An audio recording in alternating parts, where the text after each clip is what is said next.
Hello tankers, in today's episode of Our Road to Unicum I review the STA-1. This is the tier 8 Japanese medium tank in World of Tanks. I have played the Japanese medium tank line from tiers 6 through 10, so I'm starting my reviews at tier 8, and then after this I'll probably jump up to the most excellent tier 10 STB-1, which many of you have been asking about. I have a really good impression of that tank, but let's talk about the STA-1 first. So we're going to look at a pair of battles, tier 9 Kharkov followed by a tier 10 Glacier. And I really like the new Kharkov map. It's really big. There's plenty of vision opportunities in the west half of the map, and then the east city offers a lot of different avenues for approaching the brawls. So this tank is really squishy. I think that's one of the first things to note. And generally speaking, if a tank is squishy, you'll usually get one or two things. You'll get good speed and or you'll get good camo. And in this case, this tank has limited speed, only 45 kilometers an hour, which is weird considering the fact that the tank isn't lugging around a lot of armor. But thankfully it does have pretty good camouflage. I think in the garage I had around 32, if I recall correctly, between Brothers in Arms, the concealment skills, and of course the camouflage paint, which in my opinion you should get for every tank. I mean, I get it for cosmetics because it just looks badass, but beyond that, especially for lights, mediums, and tank destroyers, it's totally worth it. Okay, so usually I would have already pushed up to this ridge, but their EBRs are super fast, and I had opportunities to take some very safe shots back at the C2 area. From up here I have a much better field of view. I can help spot tanks, and the tanks that are all the way in the back will still render for me. I do need to be careful. I don't want to crowd this Batchat 12T who's in the middle of the bush here. This is a fine spotting location, and I know looking at basically on the position from the Senlac British medium British light tank, that I can't count on him for spotting since he is tri-sniping. And I really wish that players who are playing light tanks or who are playing that way just would queue up in a tank destroyer. That would make much more sense. Like, if you're not going to play light tanks at light tanks, then you're really wasting your time and everybody else's who's on your team.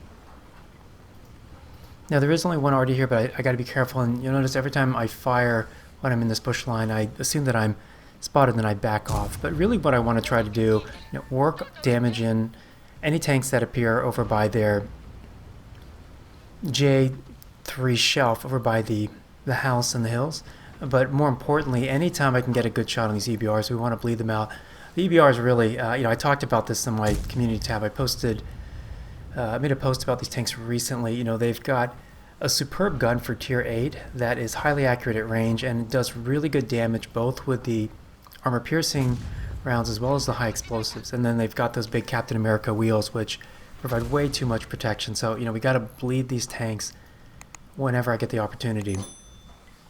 Okay, so Artie just hit me there, a really solid hit of 500 damage, and that's going to happen because this tank really has no reliable armor, and so you don't want to be gritted. I am peeking in the same general area in the bush here, but what you want to do is make sure after you fire that you reduce your exposure to everything else and pull back.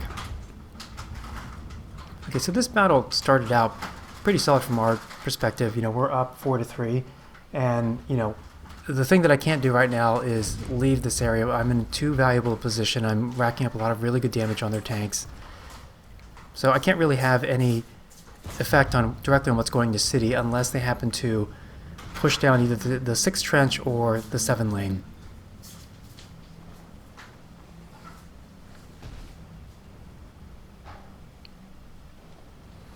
Now one of their 704s has been spotted all the way down, deep down in K1. But I can't get a shot on him without pushing up, and I don't want to do that because Artie's already targeted me once, taking off, a third of my hit points. And if I move, I could move forward diagonally to the right, to the bushes that are in front of me. But at that point, when I fire, anything will spot me. Either their 704 who's down on the 3 lane, or potentially one on the 1 lane, and I won't have a clear exit. You don't want to go so far forward that you can't pull back. And so basically, once I cross the F lane, I pretty much have to push down to the north side of the H hill, right? And so, from back here, unfortunately, given where that 704 is, I don't have a shot on him. Obviously our Artie does. The one thing that I can do, though, is just flex a little bit here to my right and then get up on this ridge. I am going to garden by knocking down a couple of these trees. It's really amazing. I've seen a lot of people seem to have finally picked up on that trick, and obviously you guys know I've been talking about this for a long time, but gardening dramatically increases your ability to win the vision game. Okay, so city's not looking so good right now. That's a really tough place. Like, I don't know why our Scorpion G was trying to brawl in city. In a tank that's super big, not very fast, very squishy. Being in city is the least sensible thing to do. Like, you can go as a paper sniper to the B0 area and then snipe down the 0 lane and then potentially get shots down on 9. But generally speaking, I don't think that's such a good choice. Like, obviously the T95 going city totally makes sense because that tank is a bully and that's the best place for him to go. Same with the 704. It's totally fine that the 704 went into a city. The problem is the non-turreted tank destroyer, your ability to brawl is limited by that. And then if the turreted tanks die, then often you can be stuck in a really difficult situation. Okay, so at this point, we are down 4 tanks, and probabilistically, this is looking like a 95 to 98% chance to lose, especially since they've got 3 tanks that survived in city, and they can encircle us. There's really not much I can do about this. I've been communicating with our other players in chat and asking them not to go so far forward, right, because they're overcommitting. But at this point, the 7-4 is already pushed up. There's really not much that I can do. And the biggest risk to me is that they're going to push into our cap, because then I'll be forced to go down and brawl with them. And I've already been shot by Artie twice, and about 2 shottable now. Now their 704s, one of them makes a really big mistake. The 704 I'm shooting at is trying to joust with the EBR, which is a terrible matchup for him. Their other EBR is now their other 704 is face hugging our 704, and so I don't have a shot on the right hand 704. Now our 704 takes out the guy who's face hugging him. And unfortunately, I've had several of these shots miss, and these are pretty good shots. It's worth noting the STA-1 for Tier 8 medium has superb damage per minute. The base DPM is over 2300, and you can see that the reload is a very fast 5.4. Now, what's important to note there, I was just firing on their ISU 152 instead of the 704. Why? It's a conscious choice. It's because their 704 was trying to fight our EBR, and the EBR, if he's smart, can drive around and defeat the hull traverse of the 704. Whereas the ISU 152, it's an opportunity to kill a guy because the 704 is currently not a threat.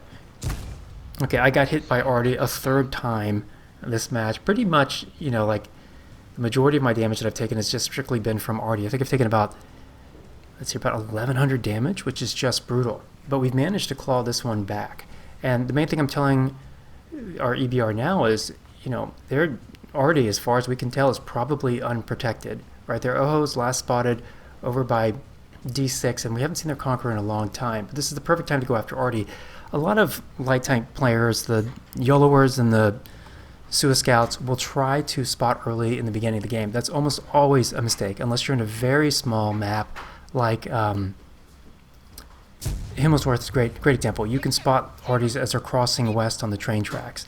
And that OHO kill shot that I just got there, the important thing to note is that I waited about 4 or 5 seconds to pull the trigger because the OHO was going to give me a better shot. I could see that he's driving south, which means he's going to be exposing more and more of the backside of his tank, which is good for me. So sometimes before you pull the trigger, you should just watch a little bit and wait until your enemy moves into a bigger mistake, right? Because the worst thing I could have done is if I shot him immediately as soon as he showed up, and then if it bounced off of his turret and then he backed up, then I don't have a shot anymore. But we've clawed this one from a really deep hole. Like I said, at the time when I was playing this, I thought it's pretty much going to be a loss, but the way that their 704s played at the end against our 704, their 704 should have dogpiled our 704 and then dealt with the EBR. But because we've been smart about playing the vision game and finding positions that have good field of fire, we've managed to claw this one back. It's just an issue now of I don't know offhand how many hit points that Conqueror has, right? And clearly I'm one-shottable. Even if he loads a high explosive, it will kill me.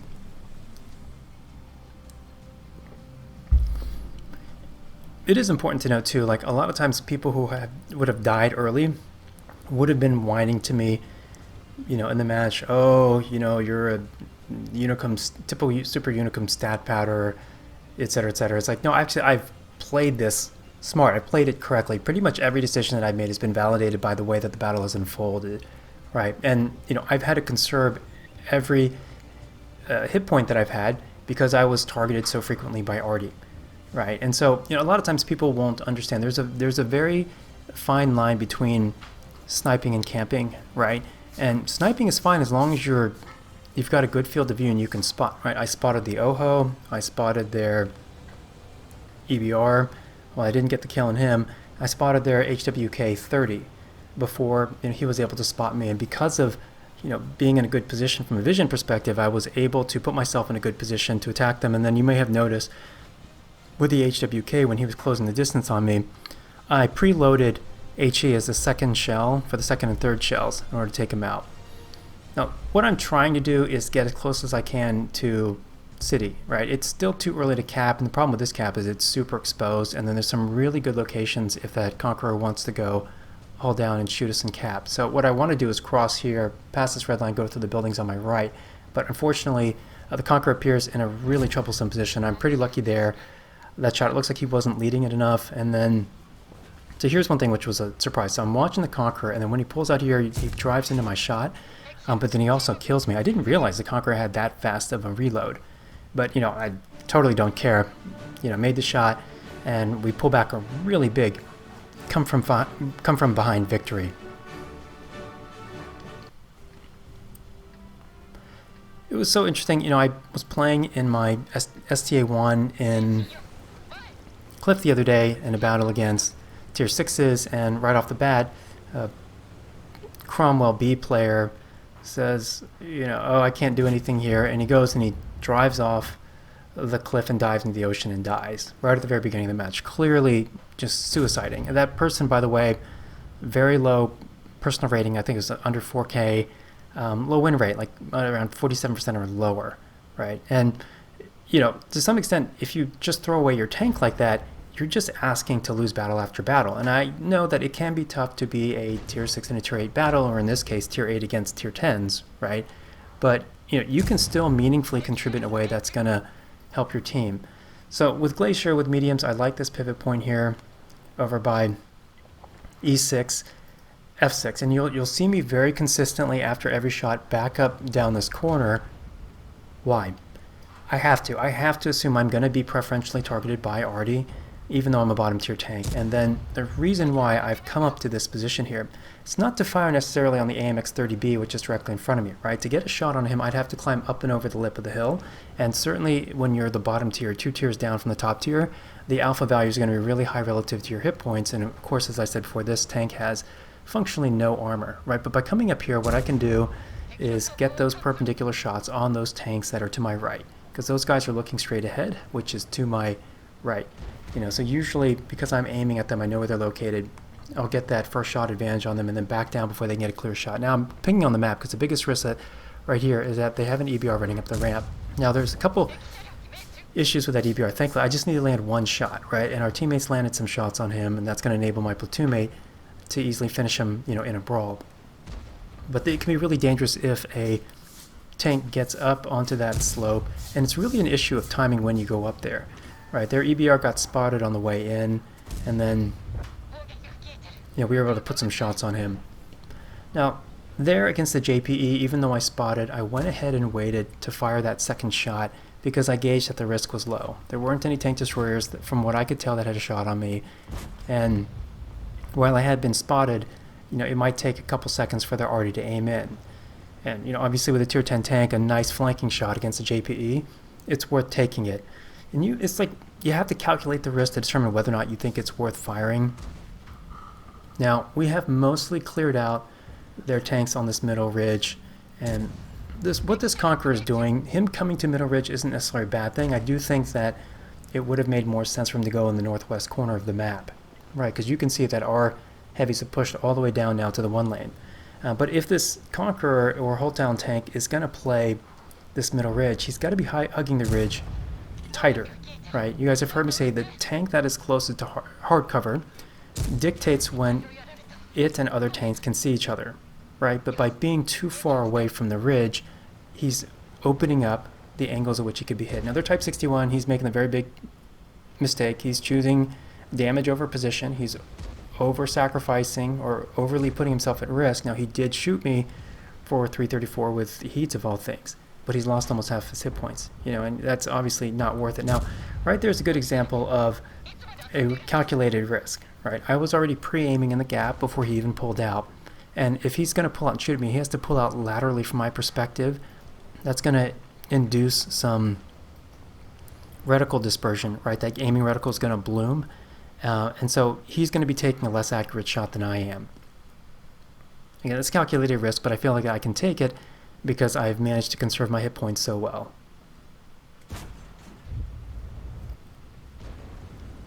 So one thing you can do if their tanks on this middle ridge are gone, you can go up, climb high on the hill here, and I'm doing this to see if I can aim down to the northwest and get any shots. And it turns out I don't have any shots, but it's a very worthwhile thing to do, especially if they've got tanks like over by the D2, D3 area or so. Okay, at this point, this is getting to the point where I'm going to be able to push up, go down west of the middle ridge here, and push up on them. But before I do that, it turns out it looks like I'm going to get some shots here because some of their heavies, it's interesting, they were losing the northwest brawl, but then all of our tanks died. Again, watch this. I'm just going to wait a little bit because this Conqueror is driving into my shot, and I place a really sweet killing shot through his lower plate, but he drove into it, and I was able to get it because I was being patient.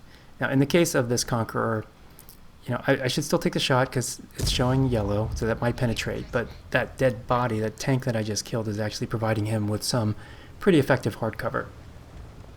Okay, so I don't want to just go southwest. If I cross directly down in a line to where our T-54E1 is, if I get spotted making that crossing, their Wizzy 111 5A and their Conqueror might have side shots on me. So I'm going to drive clockwise around this little hill here, and I'm basically at the edge of render range for their heavies, or just outside of it. So even if I get lit, they're not going to be able to shoot at me without seeing me. Now, they could take a blind fire if they make an educated guess and hit me, but things like that are relatively low risk.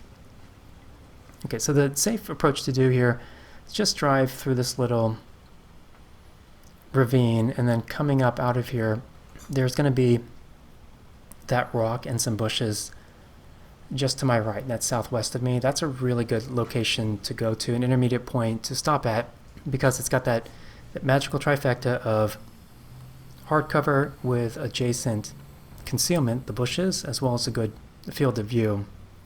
My platoon mate here, Wyken Ultra, was able to push up. He's making good use of his EBR's speed. And I don't really have a shot. Okay, it looks like here I do have a shot on the Jagdtiger. And the thing about the Jagdtiger is, if he wants to attack us, he has to come up and over the ridge, which means he's going to be exposing his lower plate. So that should give me the first shot advantage because he's facing gun depression issues. Okay, that's a bummer that second shot missed. Trying to wiggle here a little bit, but he's able to land a pretty accurate shot. And I got to be careful here. That's okay right there to take a snapshot. Remember, I always talk about make sure you secure your position before you go for damage. It's okay to snapshot while you're on the run, just don't stop. Right, and then I'm going to miss a series of shots here against the Jagdtiger. Now, you could argue maybe I should be aiming just a touch higher, but his lower front plate is the soft part of his tank, especially since he's pointing upwards toward the sky a little bit. If I end up hitting him while he's pointing up towards the sky and his upper plate, that's going to become an auto bounce angle. And then this right here, you can see his gun, the way it was aiming to my right and immediately started to point in my direction. This means he's able to spot me even before I fire. Right, so I knocked down the tree. I didn't do a good enough job. I think I would have needed more speed. If you knock down a tree directionally, the faster you're going tends to knock the tree flatter. And it's too bad for me I wasn't able to get it completely flat, because then I could sit in behind the bush created by that fallen tree. And that Jagdtiger hits me for a pretty big chunk of health. It was actually kind of risky doing the poke there, because if he had rolled decently, he could have killed me there. His alpha is 560, so that's just about... If he had rolled just slightly above average for damage, it would have killed me. Yeah, but once that Jagdtiger is dead, so I'm typing in game, that should be game, because their Wizzy can't go anywhere without getting shot at by our tanks. Like if he tries to push south down the 2-lane, he's going to be caught out in the open, or already can finish him off. And now that Jagdtiger is gone, they don't really have a tank that's in a good position to spot our approach. Now, if I were the Scorpion or the JPE, what I would do is go down to J1, knock over some trees, and at least get the first shot advantage. But because they're hanging back too much, this allows us just to cross around at a cost of nothing to us, no risk, right? And it's one of those things where you want to punish tanks for crossing open ground. Like you guys saw me do that in that Glacier match. Several times I punished tanks that were at a distance trying to close with us. And this JPE here, plenty of trees. I'm not really at risk of getting spotted. You know, and even if he kills me, it doesn't matter. You know, somebody else is going to get him. I'm just looking for a shot in his lower glacis. At that angle where he was, pretty much I don't have a shot. I'd have to load, you know, heat in order to have a shot at penetrating him. So the STA-1, you know, it's a pretty solid tank, really. I think that, you know, the biggest issue with the Tier 9 is even though it's soft, it doesn't have one or two of those other things you typically get. So it doesn't have good speed, and it also doesn't have camo. For me, it was a tremendously frustrating tank to play, but I will say that the STB-1 is absolutely worth it. That tank is a lot of fun. Let me know your thoughts on the STA-1, and I hope you enjoyed the video. Take care.